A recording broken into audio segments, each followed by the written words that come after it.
All right, welcome in everybody. We're back with another deep dive. We're gonna take a look at online communities today, Ooh. and specifically, we're gonna kind of zoom in on how these communities, how they choose to kind of document and dissect somebody's life. And for this particular deep dive, we're going to be looking at the YouTube vlogger Amberlynn Reid. I think she's a really good case study, actually. I mean, you really do start to think, like, how much observation is actually too much? Yeah. Is it just pure fascination? Is it, is there something else there? I mean, it's really interesting. We're just going to stick to the facts here. Absolutely. We're going to lay it all out for you and just let you be the judge. Yeah, just the information. So yeah, who is Amberlynn Reid? Give us the rundown. So she's a YouTuber. She's a vlogger, actually. And she's pretty well known for documenting her weight loss journey, trying to, lose weight. And, that draws attention. Oh, yeah, especially online. Especially online. Yeah. And not always the best kind of attention. Right. That kind of leads us into where our research took us, which is Kiwi Farms. Okay, yeah, Kiwi Farms. Now, An online the film. people who aren't familiar with it, kind of give us a little bit of a background on Kiwi Farms. Sure. It's a forum, and it's known for having kind of a pretty notorious reputation, let's just say that. I mean, they've got threads on all sorts of internet personalities and figures and all that. Oh, yeah. But one thing that really stood out to us is they have this massive thread, like 3,925 pages, Wow. dedicated to Amberlynn. That's a lot. Yeah. And it's not just like a few people chiming in here and there. Right. Like over 3,165 people participated in a poll that they had on there just about Amberlynn's girlfriend. Like, that's a lot of engagement for just one little detail of her life. Wow. Yeah, so, I mean, that tells you right there that there's a whole community that is extremely invested in her and what she's doing. Absolutely. And the thread itself, I mean, it's not exactly like a fan club. Or... No. It's pretty brutal, honestly. It's a lot of the tone is very critical. And it gets pretty nasty sometimes, like mocking her weight, her eating habits, her relationships. Nothing is off limits on there. Yeah, they don't hold back, and it's interesting too because they're making these comparisons to like the Slayton sisters, who are another set of YouTubers known for their weight. Exactly. It's like they're using them as this measuring stick. Yeah. Like who's worse, who's doing better. It's really strange when you think about it. And some of these users, I mean, they're straight up predicting that she's going to end up homeless if her current relationship doesn't work out. I know. It's like they're watching a car crash in slow motion. Yeah, almost rooting for it in a way. It's a little unsettling. Definitely unsettling. So, I mean, it's pretty clear that they're really invested in her life. But it's like, what is driving that investment? What are we looking at here? I think that's the big question, isn't it? I mean, is it concern? Is it morbid curiosity? It's really hard to say, but it definitely makes you question their motivations. Yeah. So let's dive into some of the specific things that they're actually saying. Let's look at some of the language that they're using to describe Amberlynn. I mean, I came across one quote that was pretty eye-opening. One user described her as, and this is a quote, 500 pounds, vlogger, lesbian, and chronic dieter. Oh, wow. They also said that she's constantly shoveling food in her maw and claiming that she is, in fact, losing weight. It's so harsh. It is harsh, yeah. And there was another one that was pretty rough, too, where they called her a totally disingenuous slob and compulsive liar on a path of self-destruction. Oh, wow. They also said her laziness and gluttony has rubbed off on her butch girlfriend, who also seems to have exploded in weight. Yeah. Like they're bringing her girlfriend into it, too. Wow. And then they went on to say that there's, like, 850 pounds of lesbian blubber between the two. I mean, that's some pretty strong language right there. I mean, that's a pretty clear indication of how at least some members of this community view her, right? Yeah, it's a peek behind the curtain for sure.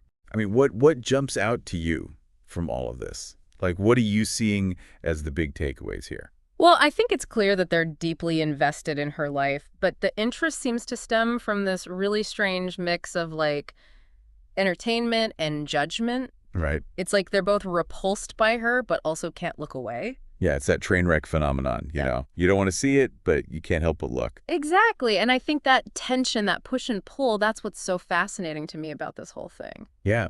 It's not just about Amberlynn. It's about us. It makes us think about how we consume online content in general and how we interact with people online. Absolutely. And it's a conversation that's definitely worth having. And speaking of conversations, I think it's a perfect time to maybe take a little break, and then we'll come back and dig a little deeper into this whole thing. Sounds good to me.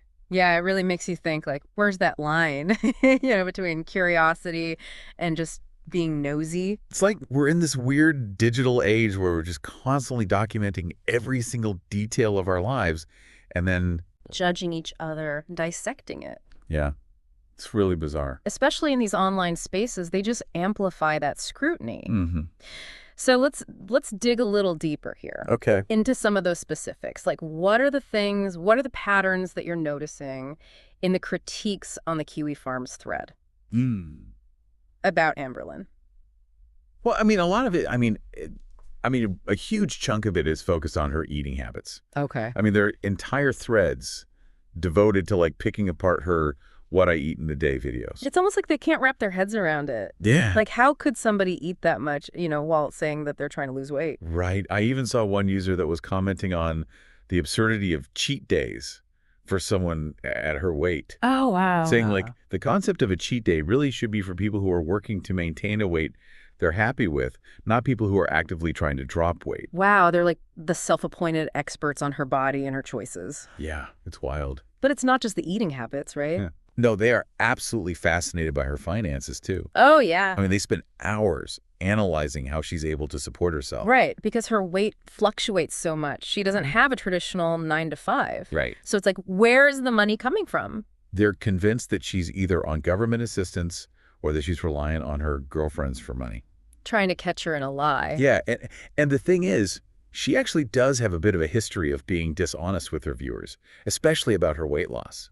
Yeah, that's true. She has admitted to, exaggerating her progress in some of her earlier videos. So there's this pre-existing distrust there, which I think kind of fuels this intense scrutiny. Yeah, I can see that. I mean, they're just waiting for her to slip up, It's like they want to be right about her. Yeah. It makes you wonder, like, is it even possible to separate her past actions from who she is now? Like, can people really change? Or are we all just defined by those past mistakes forever? That's a good question. It's kind of a universal thing, isn't it? It's not just about her or the internet. It's about how we judge people, period. You're right. Based on often limited information, too. Yeah. Online, it's like inescapable, that judgment. Yeah, and it makes me think about the humor, too. Humor? Well, yeah, because I will say, even though there's a ton of negativity on that Kiwi Farms thread, Oh, yeah. there are also some glimmers of humor there. Oh, okay. So it's not all doom and gloom. No. Yeah. Like some of these users, I mean, they find humor in the absurdity of the whole situation. Right. I can see that. They'll make these memes, write these satirical songs. They even write like full-blown fan fiction based on her life. I mean, that is fascinating. It's like, what is that? Is that a coping mechanism to deal with something that they find uncomfortable or outside of their norm? I think so, yeah. It shows that these online communities, they're not always just black and white. Right, they're just like little microcosms of the real world. Yeah, exactly. You get a little bit of everything. Yeah, you see the good, the bad, and the ugly. I saw one comment that was just like, cool thing is when I Googled Amberlynn, I only saw porn links of some 52-years-old woman who makes videos. Now, it's not clear if they're talking about Amberlynn Reid or someone else with the same name. Oh, wow. But it does highlight just how casual and sometimes insensitive people can be in their comments. Absolutely. It's so easy to forget that there are real people on the other side of those screens with feelings with their own lives beyond just the internet. Right. And that's something that we have to keep in mind, Yeah. especially as we continue to delve deeper into this world. So we've seen kind of the good, the bad, the ugly of this online community and how they view Amberlynn and their relationship with her. Yeah. They're fascinated by her. They judge her. They mock her. Yeah, it's strange. But then there's also this like weird kind of undercurrent of concern. It's a tangled web for sure. Yeah, it is. It's like, where do you draw the line? I think that leads us to that bigger question, though. Like, Yeah. What does this all tell us about us? Ooh, good question.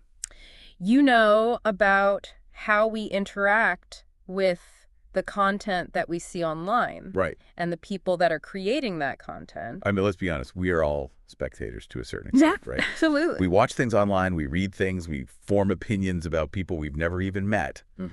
But when does it cross the line?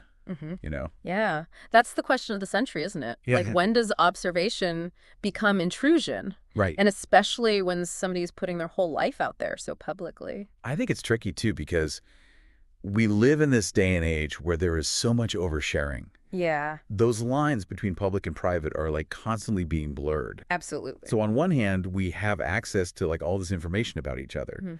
But on the other hand, it's so easy to forget that there's a real person behind the screen. Yes. You know what I mean? Absolutely. It's like we get desensitized, Yeah. we comment, we criticize, and sometimes we completely lose sight of the fact that our words have a real impact. They do, especially online, I think. Yeah. Like the internet can be an amazing tool to connect with people, but it also makes it so much easier to be cruel. And often it's like the most vulnerable people that are bearing the brunt of that cruelty. Like Amberlynn, you know? Yeah. Whether you agree with her choices or not, she's a human being with feelings and a life beyond the camera lens. And I think that's such a crucial point to remember because it's so easy to get caught up in, the online persona, the drama, the spectacle of it all. Right. But we cannot forget that there are actual people that are being affected by the things that we say and do online. I think that's a really good point to end on, actually. Yeah. So as we wrap up this deep dive, maybe it's worth asking ourselves, how do we engage with online content? Yeah. Are we approaching it with empathy? Or are we, just waiting to pounce and judge? Are we contributing to that negativity? Or are we trying to do something good?